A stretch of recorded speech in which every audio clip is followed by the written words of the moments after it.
Quien les habla es Elen Laurenti. Estos son los integrantes del grupo. Siguiente, por favor. Este es nuestro índice. Siguiente, por favor. Y bueno, para iniciar daré una introducción sobre lo que son las estructuras de las proteínas. Básicamente van a ser 4. Estas proteínas, tenemos la estructura primaria, que va a ser una secuencia de aminoácidos. Como vemos en ese ejemplo, tenemos lisina, glicina, leucina, valine, alanina, histidina. Y esta secuencia va a determinar la forma y función de la estructura, además de sus propiedades que va a tomar. Y el hecho de que un solo aminoácido cambie, va a cambiar la función que ésta va a tener. Y estos aminoácidos van a ser unidos por enlaces peptídicos. En cuanto a la estructura secundaria, estas van a ser ya plegadas, como vemos aquí una alfa hélice que tiene una forma de rizo. Y estas se van a caracterizar por tener puentes de hidrógeno que van a unir a estas proteínas. Y en cuanto a las estructuras terciarias, vemos que se van a caracterizar por tener grupos radicales, los cuales van a interactuar para formar la polaridad de esta proteína, que va a ser importante al momento que vamos a ver la coagulación, porque la coagulación va a tratar sobre esta polaridad que va a existir entre las proteínas. Y en cuanto a la estructura cuaternaria, que es menos común, como mencionó el profesor, va a ser la unión de estructuras terciarias, va a ser la unión de diversas unidades de estructuras terciarias por enlaces no covalentes principalmente. Siguiente, por favor.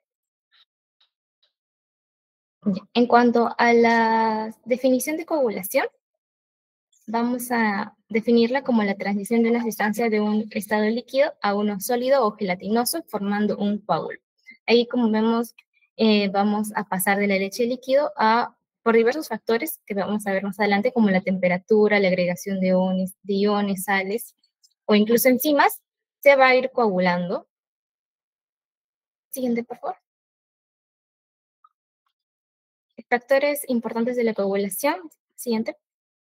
Vamos a mencionar como el primer factor la temperatura, que esta va a inducir al calor, a la desnaturalización, que no es más que la exposición de las regiones hidrofóbicas de la proteína y de los grupos sulfidrilos, como vemos ahí en la pequeña imagen. Se van a romper estos enlaces de tal manera que ya la proteína va a perder su estructura, digamos, terciaria o secundaria, y va a pasar a una primaria, como sucede cuando cocinamos el huevo, las carnes, o también cuando se calienta la leche de un tiempo prolongado para hasta formar lo que es el cuajo o la coagulación. También es importante mencionar que depende del alimento, o se van a tener distintos rangos de temperatura, y hasta que llega al punto de temperatura crítico, que es cuando el alimento va a perder más agua de la que debería, produciendo una sinérisis, que esto va a afectar principalmente a las características organolépticas del alimento. Siguiente, por favor.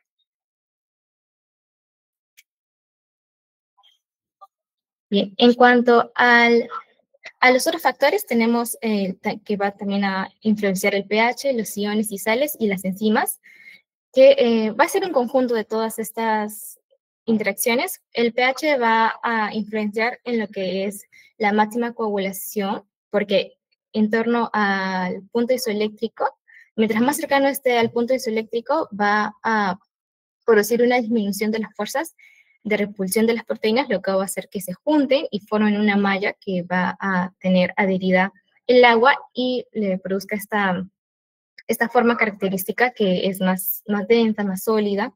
Y en cuanto a los iones, estos también van a ayudar a lo que es la neutralización de cargas y a reducir, por ende, la repulsión electrostática.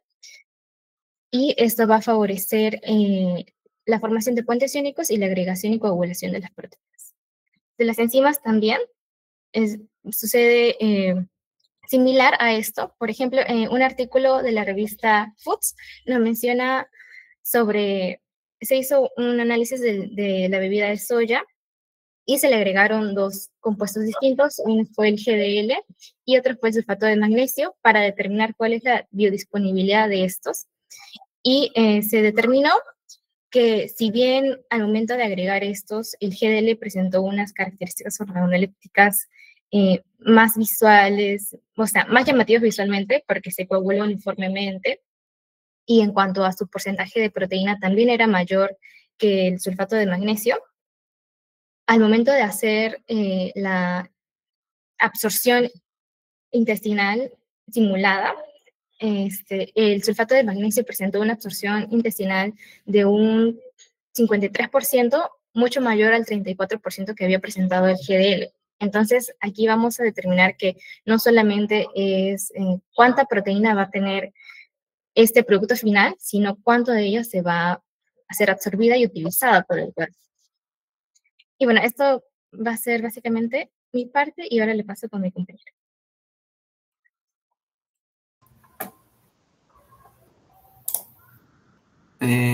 Buenos días, profesor, y buenos días, compañeros. En esta oportunidad voy a hablar acerca de los productos que realizan coagulación. Mi nombre es Sebastián Cabrera. Siguiente, por favor.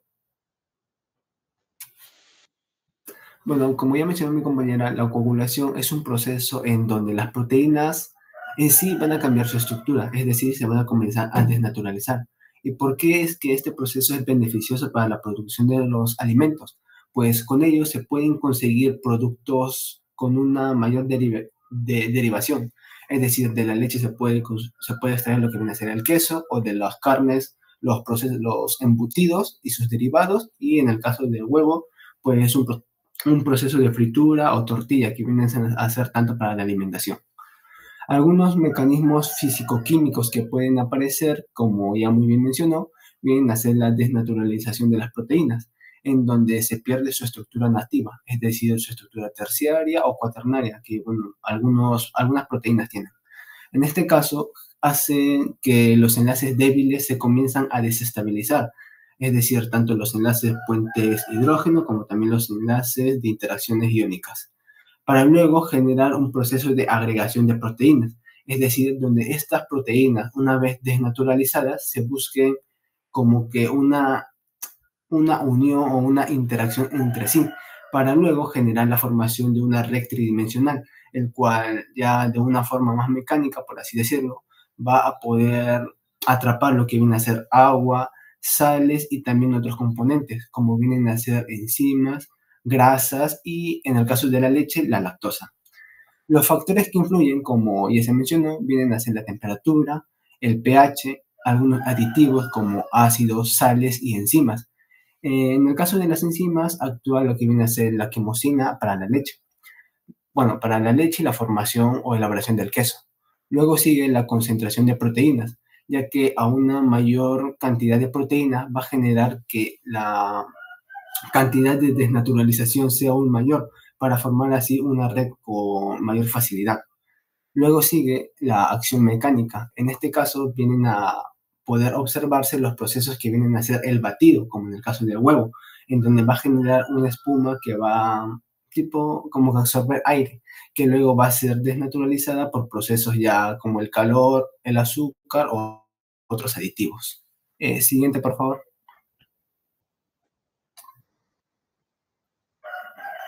Bueno, en el caso de la coagulación de la leche. Siguiente. Como muy bien creo que ya sabemos, la leche es una emulsificación coloide compleja y que sus cambios van a depender tanto de que pasa de un estado líquido a un estado sólido o semisólido, por así decirlo. Los componentes que tienen son en este caso la caseína, que va a ser el 80 o 85% aproximado de las proteínas lácteas. En este caso van a estar organizadas en micelas, que van a dar como que una protección. Luego están las proteínas del suero, que en este caso son las inmunoglobulinas. Y por último está la caseína, que vienen a ser como que una capa protectora de las micelas. En este caso, los factores que van a influir van a ser el pH, la temperatura, la concentración enzimática, un factor muy importante para lo que viene a ser la coagulación, y los aditivos de cloruro de calcio. En este caso, para coagular lo que viene a ser la leche, se necesita de un proceso de desnaturalización clave. Esto se puede apreciar durante tres tipos de coagulación, que vienen a ser la coagulación ácida, la coagulación enzimática y por último la coagulación mixta, que va a combinar estos dos procesos. En el caso de la coagulación ácida, pues en este punto se busca como que mayormente asimilar lo que viene a ser el estómago de rumiante, por así decirlo, haciendo de que la leche, bueno, haciendo de que la lactosa se pueda transformar en ácido láctico, reduciendo así el pH de la leche. En este caso, el pH de la leche, como sabemos, va desde los 6,7, si mal no me equivoco, y se busca que se reduzca a 4,6, es decir, el pH de la caseína. Una vez que se reduzca, va a hacer que los enlaces, o en este caso las cargas, quedan un poco desestabilizadas para que después pasen al proceso de agregación de proteínas, para que así se forme una red tridimensional que pueda atrapar tanto el agua como las grasas que presenta la leche. Las características que se forman en el coágulo es que genera una textura blanda, quebradiza y frágil. Además, los productos que se pueden obtener serían en este caso el yogur, las leches fermentadas, como también los quesos frescos. La velocidad tanto va a depender de la carga microbiana que se viene a poder generar durante este proceso, además del pH, cuánta cantidad va a disminuir, como también la temperatura en la fermentación, ya que debe de, en cierta manera, asimilar lo que viene a ser la temperatura del proceso para la coagulación. Siguiente, por favor.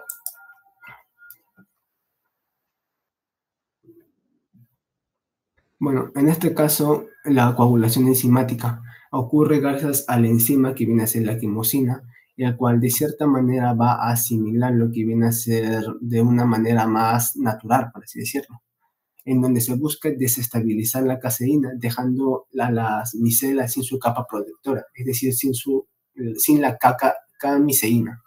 En este caso, van a actuar los iones de calcio que van a estar en la leche, facilitando la unión entre ellas, y de esa forma se va a generar una red tridimensional, que del mismo modo va a generar que se atrape lo que viene a ser el agua y las grasas que van a estar disueltas, permitiendo que la leche se convierta en una crema elástica y flexible, generando así sus características visibles, como vienen a ser una buena capacidad para retener la grasa y también una firmeza y elasticidad, dependiendo de las condiciones en las que se puede encontrar.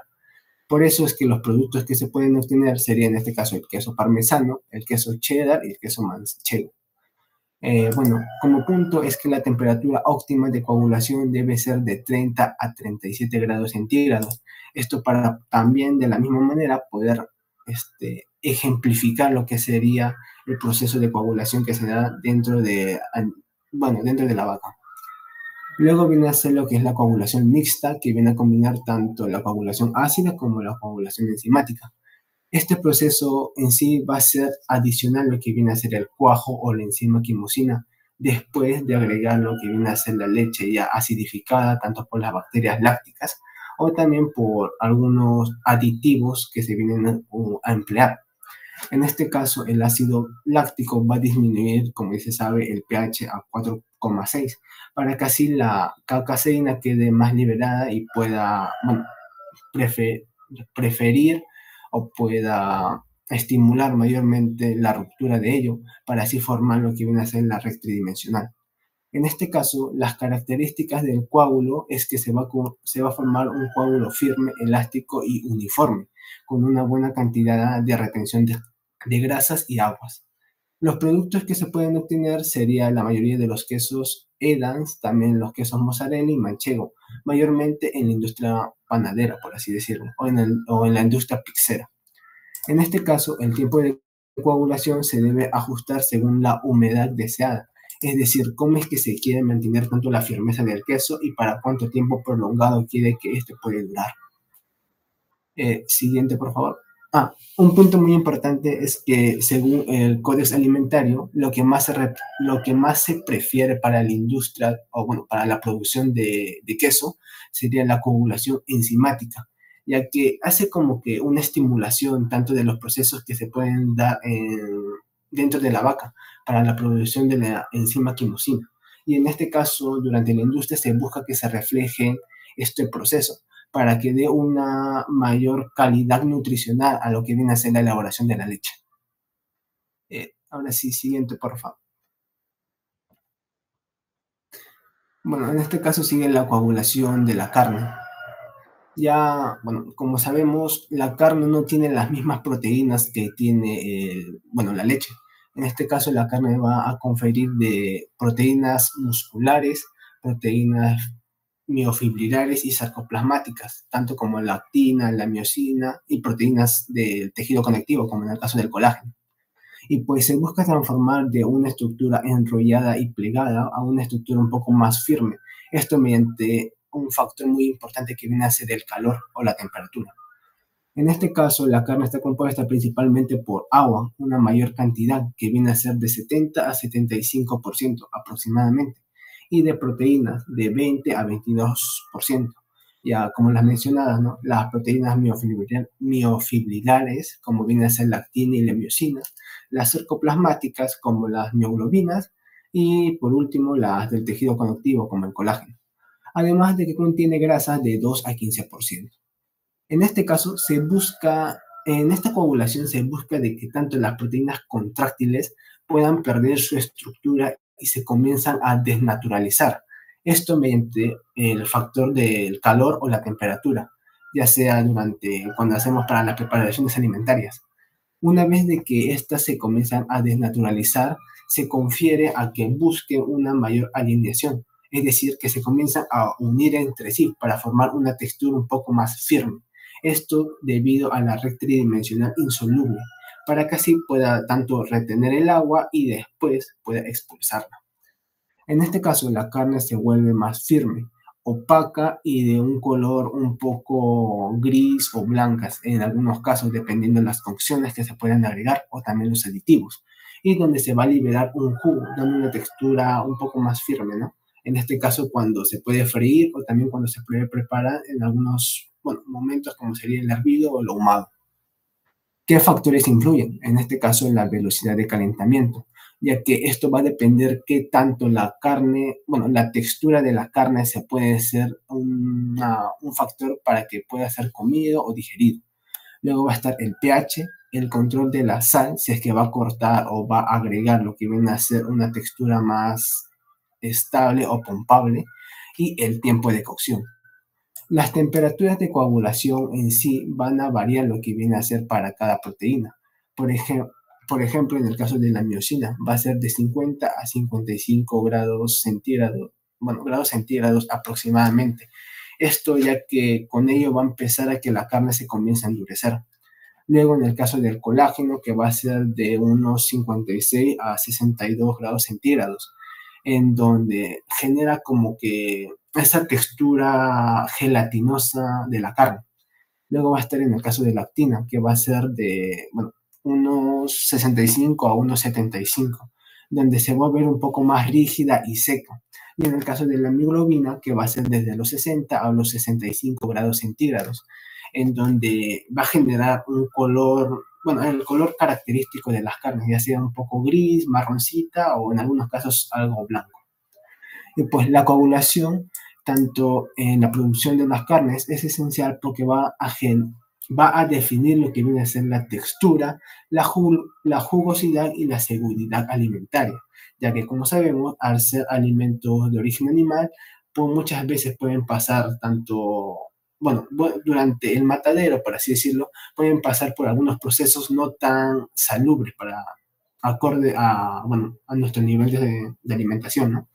Y pues esto puede influir tanto en la apariencia del alimento. Por ello es que se debe tomar una buena cocción durante este proceso. Y pues además de ello también debe de servir para la generación de sus derivados, es decir, tanto de sus embutidos, como vienen a ser el jamón o también el chorizo, por así decirlo. Siguiente, por favor. Bueno, en el caso de la coagulación del huevo. Bueno, en sí, siguiente. En sí, como sabemos, el huevo genera diferentes procesos. Bueno, se puede generar una coagulación de diferentes procesos.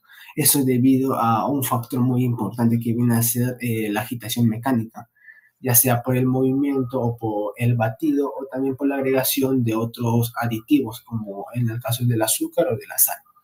Y pues de manera general, como ya sabemos, el huevo confiere de partes, como viene a ser la clara, que contiene de unos 90% de agua o un 10% de proteína. Y en el caso de la yema, que contiene fosfolípidos, lípidos y demás proteínas. En este caso, bueno, el calor va a hacer que los enlaces débiles se puedan romper en el caso del huevo, generando una desnaturalización. Y una vez que se desnaturalicen, va a hacer que los enlaces puedan conferirle una libertad para que se comiencen a unir entre sí, formando una red tridimensional insoluble, el cual en este punto va a ser tanto que cambie su textura y su color, ya que va a hacer que el huevo, al ser algo, bueno, un alimento de forma líquida, se convierte a una semisólida. O en el caso de que se sancocha, va a generar una forma sólida. Y pues el cambio visible, como se puede apreciar en la imagen, sería la transparencia de un blanco a uno amarillo, en el caso de la yema. Y en el caso, bueno, en el caso de la yema, y en el caso de la clara, un color más amarillento. No, más blanquecino, que digo. Y pues la temperatura de coagulación en sí va a depender de cada proteína, como en el caso de la ovotransferasa o con albúmina, que va a ser desde los 61 hasta los 65 grados centígrados, o en el caso de ovomucoide de los 70 grados centígrados, y así con el caso de la ovoalbúmina, que va a ser desde los 85 grados centígrados. En este caso va a depender también de lo que viene a ser la temperatura, ya que esto va a afectar cómo es que va a ser la textura de la formación de la yema y de la clara del huevo, ya que también como resultado puede dar de que la yema y la clara generan una solidificación un poco más agradable para el consumidor. Por otro lado, en lo que viene a ser el cambio o la coagulación de huevo por parte de lo que, bueno, por parte del proceso de batido, en este caso se busca que bueno, una vez de que se rompa, por así decirlo, el huevo, se busca de que este pueda generar como que una zona de burbuja que va a hacer que bueno, que va a ingerir o absorber aire para luego después liberarlo con un proceso mayor de batido. En este caso, se va a buscar que la espuma genere como que una estabilización para que después durante el proceso de calentado o durante el proceso de almacenamiento pueda generar tipo una fijación o una espuma un poco más firme. Luego, durante este proceso van a actuar lo que viene a ser la temperatura, ya que un mayor calor va a generar una mayor desnaturalización de estas. Y asimismo va a utilizar lo que viene a ser el pH, las sales y los iones. En este caso también voy a utilizar algunos aditivos, como vienen a ser el azúcar, que va a generar como que una firmeza de la espuma, como hemos visto tanto en las sesiones prácticas que hemos tenido con anterioridad. Luego tenemos un factor muy importante que viene a ser la agitación mecánica, que ya se mencionó en el caso del batido. A una mayor velocidad va a generar una mayor desnaturalización, por así decirlo, de las proteínas, para que después puedan generarse su red tridimensional con mayor facilidad. Siguiente, por favor. Bueno, eso sería todo. Gracias. Bueno, continuando con la parte número 4, mi nombre es Fernando Munarriz Martínez. Vamos a hablar con el punto número 1, que sería principios de la coagulación en la producción de los alimentos. Bueno, como mencionaron ya mis compañeros del grupo anterior y de este grupo también, es de una forma más simple que es la coagulación. Con respecto a coagulación sanguínea, es un proceso fisiológico natural que forma coágulos para poder evitar lo que es la pérdida de sangre, ¿no? Y esto, ¿cómo se ve en la industria alimentaria? Bueno, este fenómeno se llega a aprovechar lo que son las propiedades funcionales de los componentes de la sangre, ¿no? Principalmente es el plasma sanguíneo, que sería como la fracción líquida, y también ciertas proteínas como la globina. Estos se llegan a utilizar como ingredientes funcionales para poder mejorar lo que es la textura, la estabilidad y también, lo más importante, sería lo que es el valor nutricional, ¿no? Y bueno, con respecto al plasma, como mencioné anteriormente, ¿no?, que contiene estas proteínas o estas fuentes, van a actuar como aglutinantes, lo que va a permitir lo que es la cohesión, ¿no?, o unir lo que es las masas de ingredientes y mejorar la capacidad de retención de agua y grasas en el producto alimenticio. Siguiente diapositiva, por favor. Bueno, el punto número 2 sería aplicaciones funcionales del plasma sanguíneo, ¿no? Aquí el plasma sanguíneo se incorpora en varias categorías de productos cárnicos para poder optimizar su estructura y rendimiento. bueno, como podemos ver acá, los productos molidos y curados, como por ejemplo tenemos lo que es la hamburguesa, el chorizo y la longaniza, ¿no? Aquí, ¿cómo actúa este plasma, ¿no? ¿Cuál sería la función? Bueno, va a actuar como un aglutinante que une las partículas de carne molida, lo que estaría mejorando la cohesión de la masa y la estabilidad de emulsión. En los productos emulsionados tenemos como por ejemplo las mortadelas, las salchichas, jamonadas, ¿no? Y salchichones también. Bueno, aquí se estaría contribuyendo a la estabilidad de la emulsión, que en sí es la mezcla, ¿no? de grasa y agua. Con respecto a los productos prensados, como por ejemplo los jamones, lomo, el roast beef, pavos y pollo relleno, aquí la función del plasma es muy importante, ya que llega a aumentar lo que es el rendimiento al momento de incorporarse, ¿no? Este plasma ayuda a retener lo que es la humedad. O sea, si estamos refiriendo a humedad, nos referimos a lo que es el agua, ¿no? Y bueno, siguiente diapositiva, por favor. Bueno, con respecto a esta aplicación, no solo se ve también en los productos cárnicos, sino también en la panadería, ¿no? En este sector, el plasma se llega a aprovechar de una similitud muy importante con respecto a la proteína del huevo. ¿Por qué? Bueno, esta sustitución que se da con respecto al plasma, con respecto a una proteína muy importante del huevo, que sería la albúmina, ¿no? Aquí el plasma puede sustituir esta albúmina. ¿Por qué? Porque tiene la misma capacidad espumante. ¿Y a qué me refiero con una capacidad espumante? Bueno, es que es esa habilidad de esta sustancia, ¿no? Que en este caso las proteínas del plasma sanguíneo puedan capturar e incorporar estas burbujas, ¿no? Lo que le estaría dando un volumen a este producto, ¿no? Que es el pan en sí, una textura más ligera. También mejora lo que es la masa, ¿no? Porque contribuye con lo que son los productos. Y también hay algo muy importante que quiero resaltar aquí, es la proporción ideal que se da entre la mezcla del plasma y la clara del huevo, con esa relación del 30% de plasma y el 70% de clara de huevo. ¿Y por qué? Bueno, porque así estaríamos llegando a lo que es el punto de equilibrio, ¿no? Donde el plasma maximiza lo que es el aporte proteico y funcional, sin que se puedan apercibir esas notas de sabor indeseables en este producto, ¿no? Que sería el pan en sí. Siguiente diapositiva, por favor.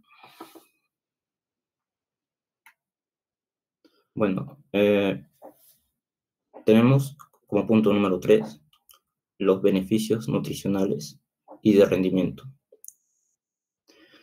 Aquí, el uso de componentes sanguíneos tiene un impacto positivo, ¿no? Un doble impacto, por así decirlo, con respecto a la funcionalidad y en su perfil nutricional. Por ejemplo, podemos ver que hay un mayor contenido proteico. Aquí hay un ejemplo de la salchicha que pueden notar, donde en sí la salchicha es en sí un sustituto de la carne, ¿no? ¿Por qué? Porque aquí con la aplicación del plasma se puede notar que hay una mejora con respecto al porcentaje de nutrientes. Aquí disminuye lo que es el contenido de grasas y aumenta el contenido de proteínas, ¿no? También, con respecto al aumento de aminoácidos esenciales. Por ejemplo, en la panadería, con estas adiciones de plasma, se llega a aumentar lo que es un 15% de las proteínas, y en aminoácidos esenciales se da un aproximado del 14%, ¿no? Bueno, siguiente diapositiva, por favor.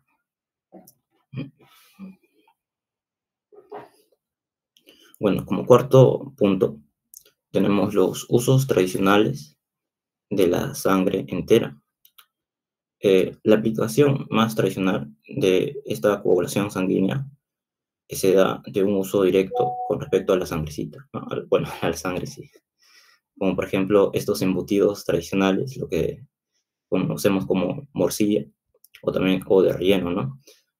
Bueno, aquí, según la norma técnica peruana, si no me equivoco, lo define como un embutido cocido,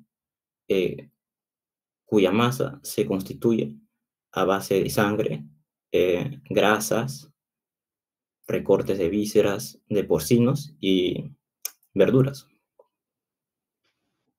Aquí la coagulación de la sangre durante la cocción es lo que le da esa textura y estructura oscura muy característica de este embutido, ¿no? Y también podemos notar que en esta morcilla se da la coagulación térmica. ¿Y a qué me refiero con esto? Es que el plasma en productos cocidos, su funcionalidad se debe a su coagulación por el calor, ¿no? O sea, al someterse a altas temperaturas, las proteínas del plasma coagulan, lo que fija la estructura del alimento, contribuyendo a la estabilidad de emulsiones y geles. Y bueno, como quinto y último punto, están las consideraciones de calidad y rendimiento.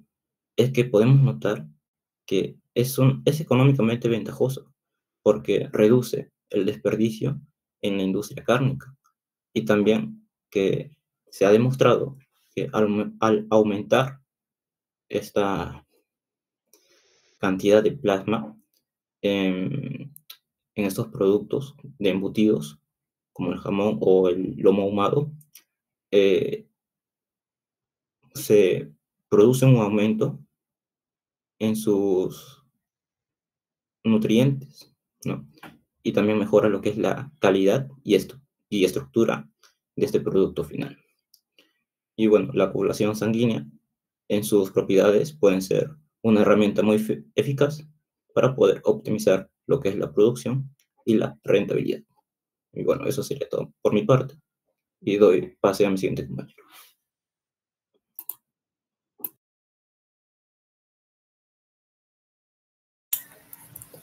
Buenos días, vamos a continuar el seminario con la parte de coagulación del colágeno. La que les habla es Carazas Velasco Ariana, tanto la coagulación del colágeno. Siguiente, por favor. Primero tenemos que saber qué es el colágeno y cuál es la estructura de este, ¿no? El colágeno vendría a ser una proteína fibrosa estructural más abundante.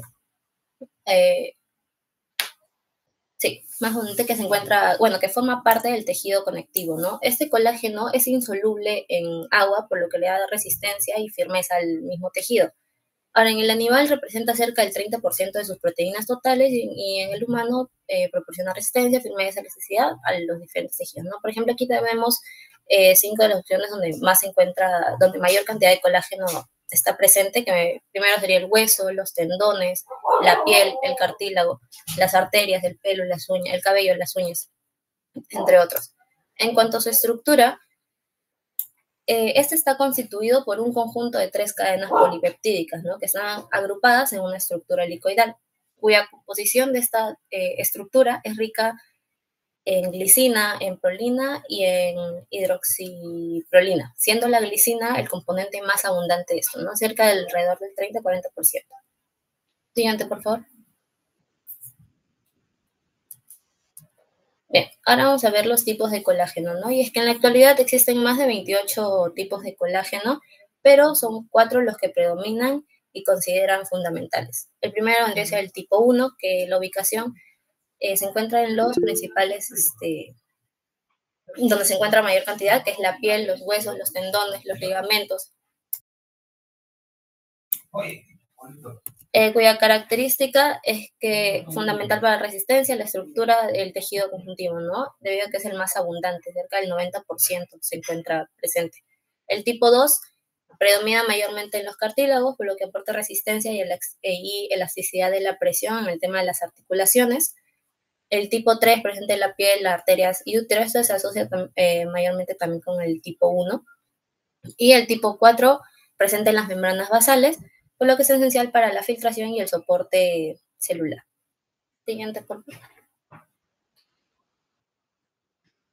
Bien, ahora pasamos nuevamente a lo que es el proceso de la coagulación del colágeno. Siguiente.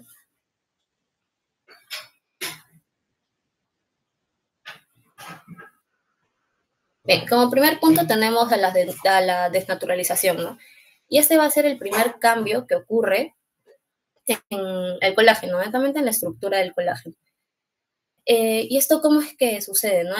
En el rango de más o menos de las temperaturas 40-60 grados, la estructura ordenada del colágeno va a empezar a perder su forma, a desorganizarse. ¿Y esto por qué? Porque el calor va a romper los enlaces que mantienen unidas a las cadenas polipeptídicas. Entonces, dando como resultado que esa misma proteína empieza a relajarse, se contraiga, cambie su estructura tridimensional y empieza a encogerse ligeramente, ¿no? Lo que va a modificar tanto la firmeza del tejido, que lo va a hacer un tanto más blando, un poquito más gelatinoso.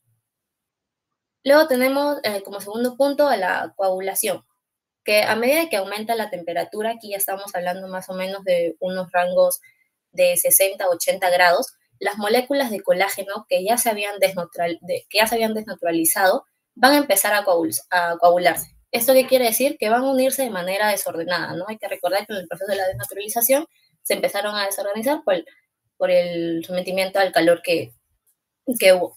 Entonces, estas al empezar a unirse de manera desordenada van a empezar a formar nuevos enlaces y también a formar nuevos agregados. Ahora, en esta fase, las mismas fibras del tejido se van a contraer con mayor fuerza, que van a expulsar gran cantidad de agua, no van a perder gran cantidad de agua. Y esto en la carne le va a proporcionar una textura más seca, un poco más firme. Siguiente, por favor. Y como último punto tenemos a la gelatinización. La gelatinización, ya es un proceso que se lleva a cabo a temperaturas mayores de 80 a 90 grados, donde el colágeno coagulado se rompe en fragmentos mucho más pequeños y eso va a empezar a transformarse en una misma gelatina. Y esa gelatina es una proteína soluble en agua, lo que le va a aportar esa textura gelatinosa. ¿Y esta textura gelatinosa a qué se debe? Se debe a la red que se forma, que son de pequeños gránulos que se van a encargar de atrapar gran cantidad de agua. Un ejemplo muy claro de ello es, por ejemplo, el caldo de huesos, que yo creo que muchos de nosotros hemos visto en preparaciones cuando nuestra mamá lo cocina, y vemos que cuando se deja enfriar este caldo, la textura empieza a cambiar, ¿no? El momento que se enfría se hace más gel, se hace más espesante. Y muchas veces esto lo suelen secar y luego pasar a triturarlo, picarlo para obtener una gelatina en polvo. Siguiente, por favor. Bien, ahora, ¿cómo actúa la gelatina en la industria alimentaria, no? Aquí la gelatina juega un rol muy importante en la vida cotidiana. ¿Por qué? Porque muchas veces solemos consumirlo, a veces sin saberlo, ya que es un producto versátil que se usa de forma habitual. En la industria alimentaria juega papeles importantes como gelificante, ya que va a formar los mismos geles que van a ser muy usados en postres. El segundo sería un espesante y un estabilizante. Esto le va a dar mayor consistencia, le va a dar cuerpo a lo que son los yogures, los helados, un postre como el mousse. El otro es un aglutinante. Aglutinante más que nada en el tema de los embutidos, ya que va a permitir que va a mantener unidos los componentes de estos. Y por último, en la jugosidad, ya debido a que a su beneficio de la retención del agua, ¿no? Va a reducir la pérdida de jugos en los productos cárnicos, lo que le va a dar mejor textura y mejor sabor. En cuanto a cómo actúa la gelatina en la nutrición, tenemos a la salud ósea. Y es que se ha visto que el consumo de la gelatina, debido a su contenido de colágeno, puede ayudar a reducir los dolores articulares y a mejorar la movilidad en personas con desgaste del cartílago, ¿no? Mayormente las personas de la tercera edad. También es usado en dietas especiales. ¿Por qué? Se hace mayormente en personas que se encuentran en recuperación, adultos mayores o con problemas digestivos, ya que la gelatina es de muy buena tolerancia y este es muy recomendado, por ejemplo, en pacientes con diabetes, debido a que la gelatina, al ser natural, es prácticamente pura proteína, entonces no aporta azúcares ni grasas y encima es bajo en calorías, entonces lo que lo va a hacer adecuado para diabéticos, ya que no se va a ver elevada su glucosa en sangre, ¿no?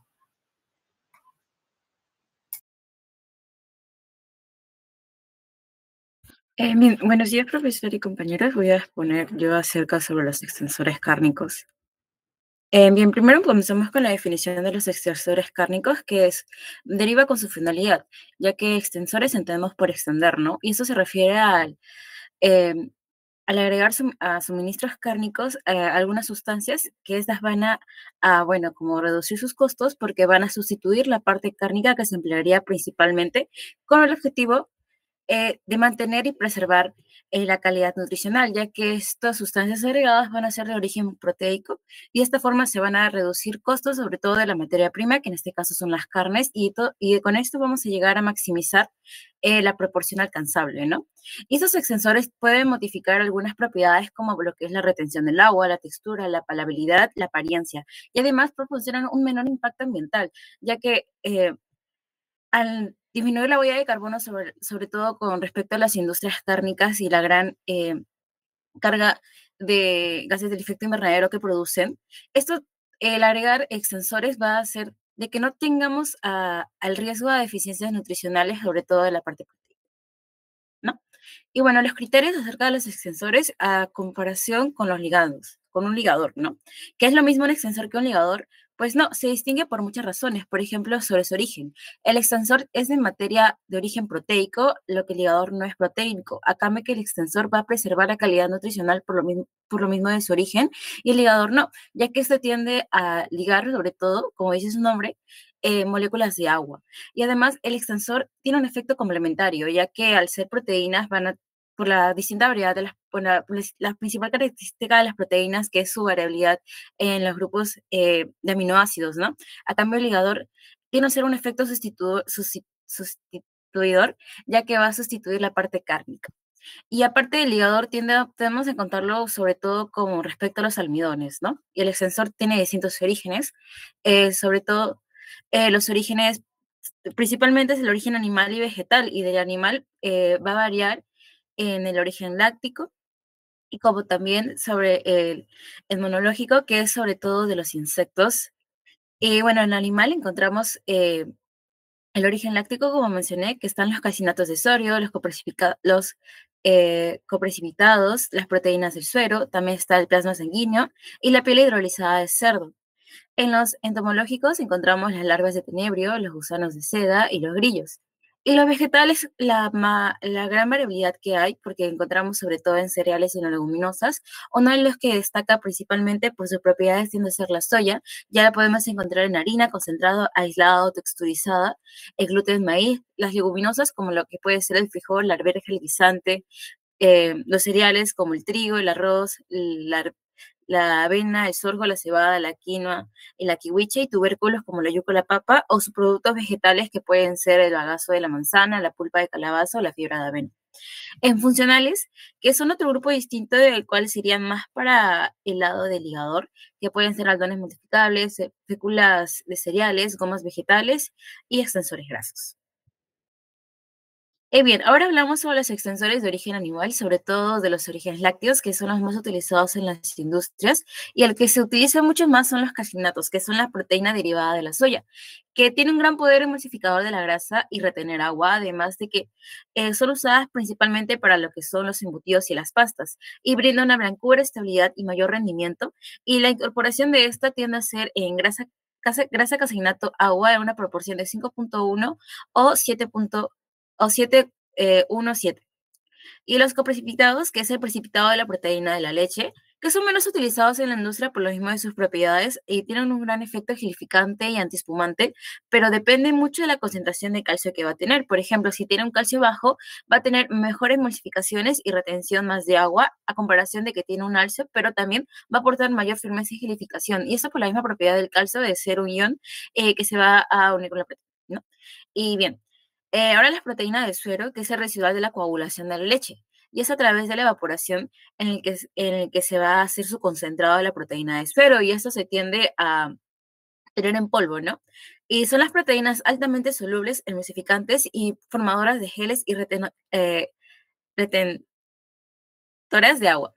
Y en estas encontramos la beta-lactoalbúmina, la alfa-lactoalbúmina y las pectonas, ¿no? Y mejoran la textura y la estabilidad de los embutidos. Y aquí tengo un cuadro comparativo en el cual se distinguen el calcinato de sodio, los coprecipitados y las proteínas del suero de leche. En el porcentaje de proteína notamos y entendemos por qué el calcinato de sodio tiende a ser el más utilizado en las industrias. ¿Por qué? Porque tiene un mayor porcentaje de proteína y además su costo no es tan elevado, ya que se encuentra en un costo promedio de medio y su porcentaje de proteína tiende a ser de 85 a 90, a comparación de los coprecipitados y las proteínas de suero de la lácteos, que vemos que su porcentaje de proteína va a variar dependiendo. En los coprecipitados, su porcentaje de proteína va a variar si es en húmedo o seco, pero en la mayoría se usa en base seca, tendría que ser un 90%, y en las proteínas de suero de leche, que también en sus concentrados y aislados, es decir, en el que no contenga otra materia que no sea proteína, va a tener un 70% a 80%, ¿no?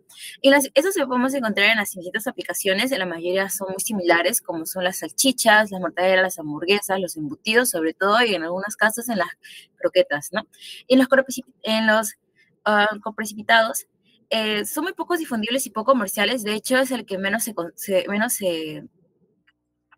comercializa a nivel global, por lo mismo de que su preparación tiende a ser un poco tediosa y tiende a generar un poco más de gastos. A cambio, la proteína de suero de leche tiene un costo bastante accesible y tiende a ser utilizada en distintas industrias, no solamente en la industria de productos cárnicos. Y ahora los extensores, por ejemplo, encontramos también el plasma sanguíneo, que es la sangre sin elementos celulares, que es la parte que la parte que no se precipita, ¿no? Y en la industria lo emplean generalmente en polvo en secado, lo cual garantiza su inocuidad. Y este polvo se caracteriza por su color, que tiende a ser un color amarillento. Y también porque contiene proteínas, las cuales van a ser emulsificantes, gelificantes y fijadoras de agua, como la albúmina, la glucoalbúmina y los fibrinógenos, y estos van a tener una alta estabilidad. Y como sus proteínas tienen una alta funcionalidad por sus mismas características, cuando se incorpora la carne no va a influenciar directamente en lo que es la calidad, los parámetros sensoriales y la consistencia. También encontramos encontré un artículo acerca de los entomología acerca de los extensores de origen de animal, pero derivado de los insectos. Bueno, para reducir y hacer un poco más corto esto, encontramos de que las personas tienen a tener cierto rechazo por el consumo de los insectos. Sin embargo, ha habido un caso control en el que se encontró que el 58% de las personas que probaron hamburguesas elevada con carne con su extensor que fue de origen de los insectos, no hubo un cambio significativo y fue bastante aceptable. Y bueno, y aparte tiene bastantes propiedades por lo mismo. Y disculpa, Romina. ¿Algo más les falta? Solamente me falta de origen vegetal y ya acabaría. ¿Puedes solamente quedarte con el cuadro final de extensores vegetales? Sí. También hice un cuadro de resumen de los extensores vegetales. Encontramos la soya, gluten de maíz, la quinoa, la manata, la kiwicha, la lenteja, la arveja chícharo o también comúnmente alverjita. Y bueno, algo que quisiera comentar acerca de los extensores de origen vegetal es que sí, tienen un gran aporte de proteína y pueden ser un gran un gran extensor, sin embargo, pueden tener algunas limitaciones como los aminoácidos limitantes, pero sin embargo, se tienden a complementar, por ejemplo, los cereales con las leguminosas para poder contrarrestar el efecto negativo que puedan tener en los organismos. Por ejemplo, la deficiencia de las metionina, cisteína, la lisina o triptófano se pueden complementar para así poder tener unas mejores propiedades y esto se pueda tener menos impacto en la salud. Bien. Aquí tengo unas preguntas, pero creo que lo vamos a pasar, que es la pregunta de los extensores cárnicos tienen la principal función y la respuesta era mejorar el rendimiento y mantener los costos estables y estandarizados. ¿Y qué ocurre con las fuerzas electrostáticas de las proteínas cuando el pH se encuentra alrededor de un punto isoeléctrico? Bueno, la respuesta es que las fuerzas de repulsión electrostáticas disminuyen y facilitan la agregación de la proteína. Como le iba explicando a mis compañeros, y eso sería todo por nuestro seminario. Gracias. Bien, muchas gracias. Yo les pediría, y creo que ustedes saben, que los seminarios son 20 minutos de exposición, 10 de preguntas y 5 de participación de los estudiantes. Se podría extender 5 minutos o máximo 10, pero miren, vamos ya 2 horas y no debe ser así. Se debe respetar los tiempos porque todos tenemos las mismas oportunidades, ¿no? Se les ha dejado, bueno, porque tal vez no ha habido